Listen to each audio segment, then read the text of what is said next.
রাধে রাধে বন্ধুরা, এই দেখো আমার ছেলে, প্রথম ছেলেকে দিয়ে শুরু করে দিলাম ভিডিওটা। তো এই যে ছেলের হাতে কামরাঙ্গা, আমাদের গাছেরই কামরাঙ্গা, তো পেরে নিয়ে এসছে, পেরে নিয়ে এসে আমাকে তাই দেখাচ্ছে। তারপরে চলে এসেছি রান্নাঘরে, শাশুড়ি এগুলো একটু কেটে দিয়েছে, এগুলো কাঁঠালের দানা, নুন আর হলুদ মেখে নিলাম, এটাকে হলো ভাজা করব। ডাল দিয়ে খেতে খুব ভালো লাগে, মচমচে হয়। তো তারপরে এদিকে দেখো বসিয়ে দিয়েছি ডিম আর আলু সিদ্ধ, ডাল আগেই হয়ে গেছে। আর এই যে কালকে ইলিশ মাছের একটু কাটা ছিল, এগুলো দিয়ে অল্পই কচু শাক, এর জন্য এইটুখানি দিয়ে হয়ে যাবে, কচু শাকও অল্প কাটাও অল্প। তো যাই হোক, এদিকে হলো আর ডিম আর আলু সিদ্ধ বসিয়ে, এদিকে কচু শাক বসিয়ে রেখে চলে এসেছে। আপাতত রান্নাঘরে সেরকম একটা কাজ নেই। এদিকে ছেলে ক্যারাম বোর্ড খেলছে, ও ক্যারাম বোর্ডটা না বেশ ভালোই খেলে।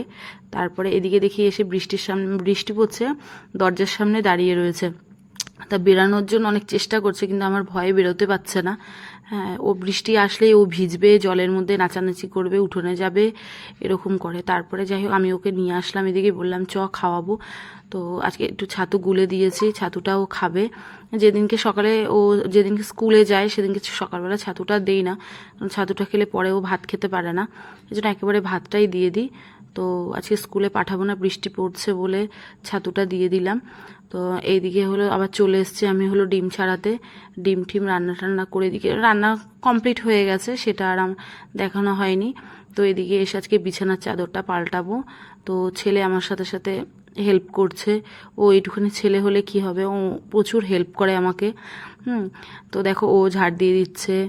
এবার এইদিকে আবার আমি যখন বিছানার চাদরটা চেঞ্জ করছি, তখন এইদিকে আবার আমার শাশুড়ি আর শ্বশুর হলো গাছের পিয়ারা পাড়ছিল। আমাদের গাছে পিয়ারাও হয় অনেক। তো আমার মেয়ে আবার একটু শয়তানি করে ভিডিও করেছে।